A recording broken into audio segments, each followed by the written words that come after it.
ಮನೆಗೆ ಬಂದವನೇ ಬಟ್ಟೆ ಬದಲಾಯಿಸಿ ತಟ್ಟೆಯ ಮುಂದೆ ಕುಳಿತ. ತಾಯಿ ಬಡಿಸಿದ್ದನ್ನು ಮಾತಾಡದೆ ಊಟ ಮಾಡಿ ಎದ್ದ. ಅವನಿಗೆ ಶಾರದೆ ಬಗ್ಗೆ ವಿಚಾರಿಸಬೇಕೆನ್ನುವ ವಿಷಯವೇ ಮರೆತು ಹೋಗಿತ್ತು. ಶಾರದಾಗೆ 2 ತಿಂಗಳು ಆಗಿತ್ತು. ಅಬಾರ್ಷನ್ ಆಗಿ ಹೋಯಿತು ಎಂದರು ಪಾತ್ರೆಗಳನ್ನು ಪಕ್ಕಕ್ಕೆ ಇಡುತ್ತಾ. ಹೌದಾ, ವಿಷಯ ತಿಳಿದ ಕೂಡಲೇ ಲೇಡಿ ಡಾಕ್ಟರ್ ಹತ್ತಿರ ಪರೀಕ್ಷೆ ಮಾಡಿಸಬೇಕಾಗಿತ್ತು ಎಂದ ಯಾವುದೋ ಜ್ಞಾನದಲ್ಲಿ.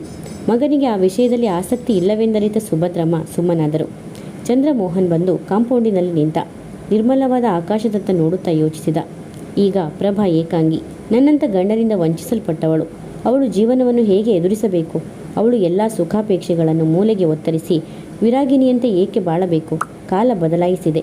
ಅವಳಿಗೆ ಮರು ಮದುವೆಯಾಗುವ ಅವಕಾಶವಿದೆ. ಆದರೆ ಮಗು ಅವನ ತಲೆ ಸಿಡಿಯುವಂತೆ ಭಾಸವಾಯಿತು. ಅವಳಂಥ ಸುಂದರ ಯುವತಿ ಒಂಟಿಯಾಗಿ ಬಾಳಲು ಸಾಧ್ಯವೇ? ತನ್ನ ಜೊತೆ ಕಾಲೇಜಿನಲ್ಲಿ ವ್ಯಾಸಂಗ ಮಾಡುತ್ತಿದ್ದ ಸುಂದರ ಹುಡುಗಿ ಶಾಂತಿಯ ಮುಂದೆ ಹಲ್ಲು ಕಿರಿಯುತ್ತಾ ಗೋಳಾಡಿಸುತ್ತಿದ್ದುದು ಅವನಿಗೆ ಜ್ಞಾಪಕಕ್ಕೆ ಬಂತು. ವಿದ್ಯಾವಂತರಾದರೂ ಇದೊಂದು ಹೀನ ಸಂಸ್ಕೃತಿ. ಪ್ರಭಾ ಪ್ರಭಾ ಎಂದು ಅವನ ಹೃದಯ ನೋವಿನಿಂದ ಚೀರಿತು. ಪ್ರತಿ ಭಾನುವಾರ ಸಂಜೆ ಸುಭದ್ರಮ್ಮ ಮಗನಿಗೆ ಇಷ್ಟವಾದ ತಿಂಡಿಯನ್ನು ಮಾಡುತ್ತಿದ್ದರು. ಇಂದು ಅದನ್ನು ಜ್ಞಾಪಿಸಿಕೊಂಡು ಚಂದ್ರಮೋಹನ್ ತಾಯಿಗೆ ಹೇಳಿದ. ಅಮ್ಮ, ನನ್ನೊಬ್ಬ ಸ್ನೇಹಿತ ಇವತ್ತು ಟೀಗೆ ಕರೆದಿದ್ದಾನೆ. ನಾನು ಅಲ್ಲಿಗೆ ಹೋಗ್ತೀನಿ. ನನಗಾಗಿ ಏನೂ ಮಾಡಬೇಡ, ನೀವು ಏನಾದರೂ ಮಾಡಿಕೊಳ್ಳಿ. ಈ ನಡುವೆ ಮಗನ ಮಾತಿಗೆ ಎದುರು ಹೇಳುವುದನ್ನು ಬಿಟ್ಟಿದ್ದರು ಸುಭದ್ರಮ್ಮ. ಅದರಿಂದ ಅವನಿಗೆ ಎಷ್ಟೋ ಮನಃಶಾಂತಿ ಸಿಕ್ಕಿತ್ತು. ಕಣ್ಮಣಿ ಸುಂದರವಾಗಿ ಅಲಂಕರಿಸಿಕೊಂಡು ಬಂದು ಕುಳಿತಳು ಅವನ ಮುಂದೆ. ಸ್ವಾರ್ಥವನ್ನೇ ಅರಿಯದ ಚಂದ್ರಮೋಹನ್ ಅವನು ಸುಲಭವಾಗಿ ಕಣ್ಮಣಿಯನ್ನು ವಶಕ್ಕೆ ತೆಗೆದುಕೊಂಡು ಸುಖಿಸಬಹುದಾಗಿತ್ತು. ಅದಕ್ಕೆ ಅವರ ಅಮ್ಮನ ಪೂರ್ಣ ಸಹಕಾರವಿತ್ತು. ಆದರೆ ಅವನ ಮನ ಅಂಥ ಸುಖಕ್ಕೆ ಒಡಂಬಡುತ್ತಿರಲಿಲ್ಲ. ಅದರ ಕಲ್ಪನೆಯೂ ಸಹ ಅವನಲ್ಲಿ ಎಂದೂ ಮೂಡಿರಲಿಲ್ಲ. ಫಿಸಿಯಾಲಜಿ ಪುಸ್ತಕ ಹಿಡಿದು ಕುಳಿತಿದ್ದ ಅವನು ಕತ್ತೆತ್ತಿ ಕಣ್ಮಣಿಯ ಕಡೆ ನೋಡಲೇ ಇಲ್ಲ. ಅವನು ತನ್ನ ಓದಿನಲ್ಲಿ ಸಂಪೂರ್ಣ ಮಗ್ನನಾಗಿದ್ದ. ಭಾವ ಎಂದು ಕಣ್ಮಣಿ ಎಚ್ಚರಿಸಿದಳು. ಪುಸ್ತಕದಿಂದ ಕಣ್ಣುಗಳನ್ನು ಕೀಳಲಾರದೆ ಕತ್ತೆತ್ತಿ ಏನು ಎನ್ನುವಂತೆ ನೋಡಿದ. ಅವನ ಕಣ್ಣುಗಳಿಗೆ ಕಣ್ಮಣಿಯ ಅಲಂಕಾರವಾಗಲಿ ಅಂದವನ್ನಾಗಲಿ ಗುರುತಿಸುವ ಶಕ್ತಿ ಇರಲಿಲ್ಲವೇನೋ. ಭಾವ, ನೀವು ಇವತ್ತು ಸಿತಾರ್ ಬಾರಿಸಿ, ನಾನು ಎಷ್ಟೋ ದಿನಗಳಿಂದ ಕೇಳಬೇಕು ಅಂತ ಇದ್ದೀನಿ ಎಂದಳು ಮಗುವಿನಂತೆ. ಇಲ್ಲ, ನನಗೆ ಅದರ ಅಭ್ಯಾಸವೇ ತಪ್ಪಿ ಹೋಗಿದೆ ಎಂದು ಪುಸ್ತಕವನ್ನು ಪಕ್ಕಕ್ಕಿಟ್ಟು ಆಕಳಿಸುತ್ತ ಕಣ್ಮಣಿ ಎವೆಯಿಕ್ಕದೆ ನೋಡಿದಳು ಈ ದಷ್ಟಪುಷ್ಟ ಮೈ ಚೆಲುವನ್ನು. ಅದರಲ್ಲಿ ಹುದುಗು ಬಿಡುವ ಆಸೆಯಾದರೂ ಸುಮ್ಮನೆ ಕುಳಿತಳು. ಅದಕ್ಕೆ ಚಂದ್ರಮೋಹನನ ಹಿಡಿತಪೂರ್ಣ ನಡತೆಯೇ ಕಾರಣ. ಕಣ್ಮಣಿ, ಹೇಗೂ ಇಲ್ಲೇ ಇದೆಯಾ, ಕಾಲೇಜಿಗೆ ಆದರೂ ಸೇರಿಕೋ, ನಿನಗೂ ವೇಳೆ ಕಳೆಯುವುದು ಕಷ್ಟವಾಗುವುದಿಲ್ಲ ಎಂದು ಸಲಹೆ ಕೊಟ್ಟ. ಅವನು ಎಷ್ಟೋ ಸಲ ಇದೇ ಸಲಹೆಯನ್ನು ಕೊಟ್ಟಿದ್ದ. ಕಣ್ಮಣಿಗೆ ಓದುವುದೆಂದರೆ ನಿರುತ್ಸಾಹ. ಇಲ್ಲಿಗೆ ಬಂದ ಮೇಲೆ ಆಡಂಬರಕ್ಕಾದರೂ ಕಾಲೇಜಿಗೆ ಹೋಗಲೇಬೇಕೆಂದು ಯೋಚಿಸುತ್ತಿದ್ದಳು. ಆದರೆ ತಾನು ಮೈಬಗ್ಗಿಸಿ ಓದಬಲ್ಲೆ ಎನ್ನುವ ನಂಬಿಕೆ ಅವಳಿಗೆ ಇರಲಿಲ್ಲ. ಬಸ್ ಸ್ಟಾಪ್, ರೋಡುಗಳಲ್ಲಿ ಜಾಲಿಯಾಗಿ ಹರಟೆ ಹೊಡೆಯುತ್ತಾ ಹೋಗುತ್ತಿದ್ದ ಕಾಲೇಜು ಲಲನೆಯರನ್ನು ಕಂಡಾಗ ಏನಾದರೂ ಆಗಲಿ PUCಗೆ ಸೇರಿ ಬಿಡಬೇಕೆಂದು ನಿರ್ಧರಿಸಿಕೊಂಡರೂ ಮರುಕ್ಷಣ ಅವಳ ನಿರ್ಧಾರ ಕುಸಿದು ಹೋಗುತ್ತಿತ್ತು. ಅವಳಿಗೆ ಮದುವೆಯಾಗಬೇಕು, ಗಂಡನ ಜೊತೆ ಮೆರೆಯಬೇಕು ಎಂಬುದೇ ಅವಳ ಆಕಾಂಕ್ಷೆ. ಅತ್ತೆ ತಂದೆ ಹೇಳಿದ ಮೇಲಂತೂ ಚಂದ್ರಮೋಹನನೇ ತನ್ನ ಗಂಡ ಎಂದು ತಿಳಿದಿದ್ದಳು. ನನಗೇನು ಕಾಲೇಜಿಗೆ ಸೇರೋಕೆ ಇಷ್ಟವಿಲ್ಲ, ನೀವು ಇಷ್ಟಪಟ್ಟರೆ ಸೇರ್ತೀನಿ. ಒಳ್ಳೆ ಹುಡುಗಿ, ನಿನ್ನ ಓದಿಗೆ ನನ್ನ ಇಷ್ಟವೇನೂ ಅಗತ್ಯ. ಓದಿದರೆ ವ್ಯಥೆ ಏನೂ ಇಲ್ಲ. ಮಾವ ನಿನ್ನ ಮದುವೆ ಮಾಡೋ ವೇಳೆಗೆ BA ಮುಗಿಸಬಹುದು. ಈಗ ಪ್ರತಿಯೊಬ್ಬರೂ ಓದಿರಬೇಕು. ಈಗಿನ ಗಂಡುಗಳು ಓದಿರುವ ಹುಡುಗಿಯರನ್ನೇ ಇಷ್ಟಪಡುತ್ತಾರೆ. ಕಣ್ಮಣಿ ಚಂದ್ರಮೋಹನನ್ನು ದಿಟ್ಟಿಸಿದಳು. ಎಂಥ ಸುಂದರ ಶಾಂತಮೂರ್ತಿ, ಇವನನ್ನು ಹೇಗೆ ಪಡೆಯಲಿ? ನಾನು ಹೆಣ್ಣು, ಎಷ್ಟು ಮುಂದುವರಿದರೂ ಅವನಿಗೆ ಅದರ ಗಮನವೇ ಇಲ್ಲವಲ್ಲ. ಇವನನ್ನು ಹೇಗೆ ಸೆಳೆಯಲಿ ಎಂದು ಯೋಚಿಸಿದಳು. ಚಂದ್ರಮೋಹನ್ ವಾಚ್ ನೋಡಿಕೊಂಡವನೇ ಮೇಲಕ್ಕೆದ್ದು ಟವಲನ್ನು ಹೆಗಲ ಮೇಲೆ ಹಾಕಿಕೊಂಡು ಬಾತ್ರೂಮ್ ಕಡೆ ನಡೆದ. ಮುಖ ತೊಳೆದು ಬಂದ ಚಂದ್ರಮೋಹನ್ ಕನ್ನಡಿಯ ಮುಂದೆ ನಿಂತು ಕ್ರಾಪ್ ಬಾಚಿಕೊಳ್ಳುತ್ತಿದ್ದ. ಕಣ್ಮಣಿ ಅವನ ಹಿಂದೆ ಬಂದು ನಿಂತು ಮೆಲ್ಲಗೆ ನುಡಿದಳು. ಬೇಗ ಬಂದು ಬಿಡ್ತಿರಲ್ಲ ಭಾವ, ನಾನು ಕಾಯ್ತಾ ಇರ್ತೀನಿ. ಇವಳು ಯಾಕೆ ತನಗಾಗಿ ಕಾಯಬೇಕು? ತಾನೇಕೆ ಬೇಗ ಬರಬೇಕು? ಅವನಿಗೆ ಒಂದು ಅರ್ಥವಾಗಲಿಲ್ಲ. ಬಾಚಣಿಗೆಯನ್ನು ತೆಗೆದಿಟ್ಟು ಬಟ್ಟೆ ಬೀರು ಬಳಿ ಬಂದ. ಕಣ್ಮಣಿ ನಿಂತಿದ್ದಳು. ಕಣ್ಮಣಿ ಯಾಕೋ ಬಾಯಾರಿಕೆ, ಒಂದು ಲೋಟ ಕಾಫಿ ಮಾಡಿಕೊಂಡು ಬಾ ಎಂದವನೇ ಅವಳು ಹೋಗುವುದನ್ನೇ ಕಾಯುತ್ತಾ ನಿಂತ. ಅವಳು ಹೋದ ಮೇಲೆ ಬಾಗಿಲು ಅಗಳಿ ಹಾಕಿ ಉಡುಪು ಧರಿಸಿ ಶೂ ಹಾಕಿಕೊಂಡು ಹೊರಗಡೆ ಬಂದು ಕುಳಿತ. ಕಾಫಿ ತಂದ ಕಣ್ಮಣಿಯ ಕಡೆ ನೋಡದೆಯೇ ಕುಳಿತಿದ್ದ. ಅವಳೇ ಹೇಳಿದಾಗ ತೆಗೆದುಕೊಂಡು ಕುಡಿದು ಲೋಟವನ್ನು ಕೆಳಗಿಟ್ಟು ಹೊರಟು ನಿಂತ. ಕೋಣೆಯಲ್ಲಿ ಮಲಗಿದ್ದ ತಾಯಿಗೆ ಹೇಳಿ ಶೆಡ್ಡಿನಿಂದ ಕಾರನ್ನು ಹೊರಗೆ ತೆಗೆದು ಹೊರಟು ಬಿಟ್ಟ. ಕಣ್ಮಣಿ ಕಡೆ ನೋಡಲೂ ಇಲ್ಲ, ಹೇಳಲೂ ಇಲ್ಲ. ಅವಳಿಗೆ ಅಳುವೆ ಬಂದು ಬಿಟ್ಟಿತು. ಕೂತ್ಕೊಂಡು ಮನಸ್ಸು ಸಮಾಧಾನಕ್ಕೆ ಬರುವವರೆಗೂ ಅತ್ತಳು. ಡಾಕ್ಟರ್ ಸಂಜೀವ್ ಬಾಗಿಲಲ್ಲೇ ನಿಂತು ಗೆಳೆಯನನ್ನು ಸ್ವಾಗತಿಸಿದ.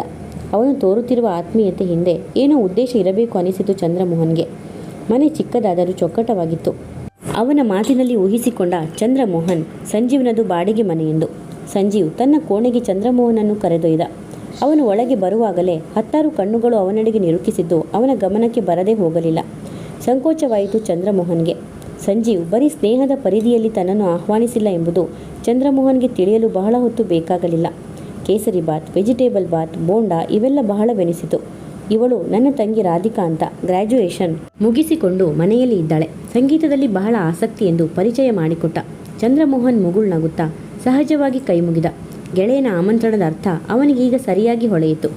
ಅವನಿಗೆ ನಗು ಬಂತು. ಹೆಣ್ಣು ಹೆತ್ತವರು ಯುವಕರನ್ನು ವರನ ದೃಷ್ಟಿಯಲ್ಲಿ ನೋಡುತ್ತಾರೆಯೇ ವಿನಃ ಅವನಿಗೆ ಮದುವೆಯಾಗಿರಬಹುದು ಎಂದು ಯೋಚಿಸುವುದೇ ಇಲ್ಲ. ರಾಧಿಕಾ ಅಣ್ಣನಂತೆ ಎತ್ತರವಾದ ಹುಡುಗಿ, ಅಷ್ಟೇನು ಬಿಳುಪಲ್ಲದಿದ್ದರೂ ಕಪ್ಪಲ್ಲ. ಕಣ್ಣು ಮೂಗು ಲಕ್ಷಣವಾಗಿದ್ದು ಆಕರ್ಷಕವಾಗಿದ್ದಳು. ಅವಳು ಬಹಳ ಸಣ್ಣಕ್ಕಿದ್ದರಿಂದ ಅವಳ ಮೈಕಟ್ಟಿಗೆ ಅದೊಂದು ಕುಂದಾಗಿತ್ತು. ಚಂದ್ರಮೋಹನ್ಗೆ ಆ ವಾತಾವರಣದಲ್ಲಿ ಉಸಿರು ಕಟ್ಟಿದಂತೆ ಆಯಿತು. ನಮ್ಮ ಸೋದರ ಮಾವ ಅವರೆಲ್ಲ ಬಂದಿದ್ದಾರೆ, ಬೇಗ ಹೋಗಬೇಕು. ಸಂಜೀವ್ ಇನ್ನೂ ಸ್ವಲ್ಪ ಹೊತ್ತು ಇರು ಎಂದು ಬಲವಂತ ಮಾಡಿದರೂ ಚಂದ್ರಮೋಹನ್ ಕೇಳಲಿಲ್ಲ. ಬೀಳ್ಕೊಡಲು ಕಾರಿನ ಹತ್ತಿರ ಬಂದ ಗೆಳೆಯನಿಗೆ ಹೇಳಿದ ಚಂದ್ರಮೋಹನ್, ಸಂಜೀವ್ 1 ನಿಮಿಷ ಬಾ, ಬೇಗ ಹಿಂದಿರುಗಿ ಬಿಡುವೆಯಂತೆ. ಸಂಜೀವ್ ಬಟ್ಟೆ ಬದಲಾಯಿಸಿ ಬರಲು ಒಳಗೆ ಹೋದಾಗ ಕಿಟಕಿಯಲ್ಲಿ ತನ್ನನ್ನೇ ನೋಡುತ್ತಿದ್ದ ರಾಧಿಕಳನ್ನು ಕಂಡ. ಅವಳ ಕಣ್ಣುಗಳಲ್ಲಿ ಬಯಕೆ ಕುಣಿಯುತ್ತಿತ್ತು. ಇವಳು ಪ್ರಭಾಳಿಗಿಂತ 1-2 ವರ್ಷ ದೊಡ್ಡವಳಿರಬೇಕೆಂದುಕೊಂಡ. ಸಂಜೀವ್ ಬಂದು ಕುಳಿತ ಮೇಲೆ ಕಾರು ಸ್ಟಾರ್ಟ್ ಮಾಡಿದ. ಕಾರು ನಿಧಾನವಾಗಿ ಸಾಗುತ್ತಿತ್ತು. ಸಂಜೀವ್, ನಾನು ನಿಮ್ಮ ನಿರಾಶೆ ಪಡಿಸಬೇಕಾಗಿದೆ. ನನ್ನನ್ನು ನೀವು ಮದುವೆಯಾಗದ ಗಂಡು ಎಂದು ತಿಳಿದಿರಬಹುದು. ಆ ನನ್ನ ಎಣಿಕೆ ಸುಳ್ಳಾದರೆ ತುಂಬ ಸಂತೋಷ. ನಾನು ಬರೀ ಗೃಹಸ್ಥ ಮಾತ್ರವಲ್ಲ, ಒಂದು ಮಗುವಿನ ತಂದೆ. ಚಂದ್ರಮೋಹನನ ಮಾತು ಕೇಳಿದ ಕೂಡಲೇ ಸಂಜೀವ್ನ ಮುಖ ವಿವರಣವಾಯಿತು. ಅವನನ್ನು ಕಂಡಾಗಿನಿಂದ ಅವನು ಮನಸ್ಸಿನಲ್ಲೇ ಮಂಡಿಗೆ ಮೆಲ್ಲುತ್ತಿದ್ದ. ಚಂದ್ರಮೋಹನನ ಸರಳ ಸ್ವಭಾವವನ್ನು ಕಂಡ ಅವನು ವರದಕ್ಷಿಣೆ ಅಪೇಕ್ಷಿಸುವವನಲ್ಲ ಎಂದು ನಂಬಿದ್ದ. ಅವನ ಗಂಭೀರ ವ್ಯಕ್ತಿತ್ವವನ್ನು ಕಂಡೇ ರಾಧಿಕಳನ್ನು ನಿರಾಕರಿಸಲಾರ ಎಂದುಕೊಂಡಿದ್ದ. ಈಗ ಅವನಿಗೆ ನುಂಗಲಾರದ ತುತ್ತಾಯಿತು. ಚಂದ್ರಮೋಹನ್ ಕಾರನ್ನು ಪಕ್ಕದಲ್ಲಿ ನಿಲ್ಲಿಸಿ ಗೆಳೆಯನ ಕೈ ಹಿಡಿದು, ನನಗೊಬ್ಬ ತಮ್ಮನಾದರೂ ಇದ್ದಿದ್ದರೆ ನಾನು ನಿನ್ನನ್ನು ನಿರಾಶೆಗೊಳಿಸುತ್ತಿರಲಿಲ್ಲ. ಏನು ಮಾಡೋದು, ಈ ವಿಷಯದಲ್ಲಿ ನಾನು ಬಹಳ ದುರದೃಷ್ಟವಂತ ಎಂದ. ಏನು ಪರವಾಗಿಲ್ಲ ಮಿಸ್ಟರ್ ಚಂದ್ರಮೋಹನ್. ವಿಷಯ ತಿಳಿಯದೆ ಆಶಾಸೌಧ ಕಟ್ಟಿದ್ದು ನನ್ನದೇ ತಪ್ಪು ಎಂದು ಕಾರಿನಿಂದ ಇಳಿದೇ ಬಿಟ್ಟ. ಚಂದ್ರಮೋಹನ್ ಏನು ಹೇಳಿದರೂ ಕೇಳದೆ. ಪ್ರಭಾ ನನ್ನ ಜೊತೆಗೆ ಇದ್ದಿದ್ದರೆ ಬೇರೆಯವರೆಲ್ಲ ಹೀಗೆ ತಿಳಿದುಕೊಳ್ಳುವುದಕ್ಕೆ ಅವಕಾಶವಾಗುತ್ತಿರಲಿಲ್ಲವೇನೋ. ಅವಳ ನೆನಪೇ ಅವನನ್ನು ವಿಚಿತ್ರ ವೇದನೆಗೆ ಈಡು ಮಾಡಿತು. ಪ್ರಭಾಳ ತಿಂಗಳ ಬಾಣಂತನ ಮುಗಿಯುವ ವೇಳೆಗೆ ಲಕ್ಷ್ಮೀಪತಿಗಳು ರಿಟೈರ್ಡ್ ಆಗಿ ಮನೆಯಲ್ಲಿ ಕುಳಿತಿದ್ದರು. ಅವರಿಗಂತೂ ಬೇಸರವಿರಲಿಲ್ಲ. ಸದಾ ಮಗುವನ್ನು ಆಡಿಸುತ್ತಾ ಕಾಲ ಕಳೆಯುತ್ತಿದ್ದರು. ದಿನಗಳು ಕಳೆದಂತೆ ಪ್ರಭಾ ಯೋಚನೆಯ ಭಾರದಿಂದ ಕುಗ್ಗಿದಳು. ಹಿಂದೆ ಹಳ್ಳಿಯಿಂದ ಬರುತ್ತಿದ್ದ ಅಲ್ಪ ಸ್ವಲ್ಪ ಕಾಳು ಕಡಿ ಈಗ ಸಂಪೂರ್ಣವಾಗಿ ನಿಂತು ಹೋಗಿತ್ತು. ಅವರುಗಳೆಲ್ಲ ಜಮೀನಿನ ಒಡೆಯರು ತಾವೇ ಎಂದು ಘೋಷಿಸಿಕೊಂಡಿದ್ದರು. ಇದ್ದ ಮನೆ ಪೂರ್ಣವಾಗಿ ಬಿದ್ದು ಹೋಗಿತ್ತು. ಅದರಿಂದ ಯಾವ ಪ್ರಯೋಜನವೂ ಇರಲಿಲ್ಲ. ಪ್ರಭಾ ಇಲ್ಲಿಗೆ ಬಂದ ಮೇಲೆ ಲಕ್ಷ್ಮೀಪತಿಗಳ ಸಂಬಳ ಯಾವುದಕ್ಕೂ ಸಾಲುತ್ತಿರಲಿಲ್ಲ. ಹಿಂದೆ ಕೂಡಿಟ್ಟಿದ್ದ ಅಲ್ಪ ಸ್ವಲ್ಪ ದುಡ್ಡನ್ನು ಪ್ರಭಾಳ ಆರೈಕೆಗಾಗಿ ಬಳಸತೊಡಗಿದರು. ಈಗಂತೂ ಪೆನ್ಷನ್ ಹಣದಲ್ಲಿ ಜೀವನ ನಿರ್ವಹಣೆ ಬಹಳ ಕಷ್ಟವಾಗಿತ್ತು. ಈಗಾಗಲೇ 2 ತಿಂಗಳಿಂದ ಮಂಜುಳಾ ಇಲ್ಲೇ ಇದ್ದಳು. ಮಂಜುಳಾ ತಾಯಿ ಸಹ 1 ತಿಂಗಳು ಇಲ್ಲೇ ಇದ್ದು ಪ್ರಭಾಳ ಬಾಣಂತನ ಮಾಡಿದರು. ಅವರಿಗೆ ಹೋಗುವಾಗ ಲಕ್ಷ್ಮೀಪತಿಗಳು ಸೀರೆ ಹಣವನ್ನು ತಂದಿತ್ತು ಮರ್ಯಾದೆ ಮಾಡಿ ಕಳಿಸಿದರು. ಅವರ ಖರ್ಚಿನ ಸುದ್ದಿ ಪ್ರಭಾಳ ಮುಂದೆ ಎತ್ತುತ್ತಿರಲಿಲ್ಲ. ಅದು ಪ್ರಭಾಳ ಅರಿವಿಗೆ ಬಂದಿತ್ತು. ಹೀಗೆ ಸುಮ್ಮನೆ ಕುಳಿತರೆ ಸಾಧ್ಯವೇ ಇಲ್ಲ. ಎಲ್ಲಾದರೂ ಕೆಲಸ ಹುಡುಕಬೇಕು. ಇಂಥ ದೊಡ್ಡ ಬೆಂಗಳೂರಲ್ಲಿ ತನ್ನನ್ನು ಯಾರೂ ಡಾಕ್ಟರ್ ಚಂದ್ರಮೋಹನನ ಮಡದಿ ಎಂದು ಗುರುತಿಸಲಾರರು. ತಾನು ಗ್ರ್ಯಾಜುಯೇಷನ್ ಸಹ ಪೂರ್ತಿ ಮಾಡಿಲ್ಲ. ಅಂಥದ್ದರಲ್ಲಿ ಈಗಿರುವ ಸ್ಥಿತಿಯಲ್ಲಿ ಹೇಗೆ ಕೆಲಸ ಸಿಕ್ಕುತ್ತೋ. ಒಂದು ದಿನ ಮಂಜುಳಾ ಬಳಿ ಪ್ರಸ್ತಾಪಿಸಿದಳು. ಮಂಜು, ಈಗ ಏನು ಮಾಡೋದು? ಮಾವನಿಗೆ ಬರುವ ಪೆನ್ಷನ್ನಲ್ಲಿ ದಿನ ದೂಡೋದು ಕಷ್ಟ. ಅದೂ ಅಲ್ಲದೆ ಇವನ ಭವಿಷ್ಯದ ಯೋಚನೆ ಮಾಡಬೇಕು. ಏನು ಮಾಡೋದು? ನಂಗಂತೂ ದಿಕ್ಕೇ ತೋಚುತ್ತಿಲ್ಲ. ಅದಕ್ಕೆ ನಾನು ಆಗಲೇ ಯೋಚಿಸಿದ್ದೀನಿ. ನಮ್ಮ ಕ್ಲಾಸ್ಮೇಟ್ ಆಗಿದ್ದ ಜಗದೀಶ್ನನ್ನು ನೀನು ಬಲ್ಲೆ. ಅದೇ ಬುಕ್ ವರ್ಮ್. ಈಗ MA ಮುಗಿಸಿ ಕೆಲಸ ಇಲ್ಲದೆ ಅಲದಾಡುತ್ತಿದ್ದಾನೆ. ನಾವು 3 ಜನನೂ ಸೇರಿ ಯಾಕೆ ಒಂದು ಟ್ಯುಟೋರಿಯಲ್ ಓಪನ್ ಮಾಡಬಾರದು? 7th PUC ವರೆಗೂ ಮಾಡೋದು. ಜಗದೀಶ್ ಒಳ್ಳೆ ಬುದ್ಧಿವಂತ. ಹುಡುಗರು ಬರೋದು ಏನು ಕಷ್ಟ ಆಗಲ್ಲ. ಆದರೆ ಬಿಲ್ಡಿಂಗ್ ಸಿಗಬೇಕು. ಅದಕ್ಕೆ ಕೊಡು ಅಡ್ವಾನ್ಸ್ ಕೊಡಬೇಕು ಅಷ್ಟೇ. ಮೊದಲೇ ಜಗದೀಶ್ನಲ್ಲಿ ಮಾತಾಡಿ ನಿರ್ಧಾರಕ್ಕೆ ಬಂದಿದ್ದ ಮಂಜುಳಾ ಹೇಳಿದಳು. ಮಂಜುಳಾ ಹೇಳಿದ್ದು ಪ್ರಭಾಳಿಗೂ ಹಿಡಿಸಿತು. ಬೇರೆಯವರ ಬಳಿ ಹೋಗಿ ಕೆಲಸಕ್ಕೆ ಅಲೆದಾಡಬೇಕಾಗಿಲ್ಲ. ಮೊದಲು ಕಷ್ಟವಾದರೂ ಆಮೇಲೆ ಪರವಾಗಿಲ್ಲ ಎಂದು ಯೋಚಿಸಿದಳು. ನೀನು ಹೇಳೋದು ಒಳ್ಳೆ ವಿಷಯನೇ. ಹೇಗೂ ರಿಟೈರ್ಡ್ ಆದಾಗ ಬಂದ ದುಡ್ಡಿದೆ.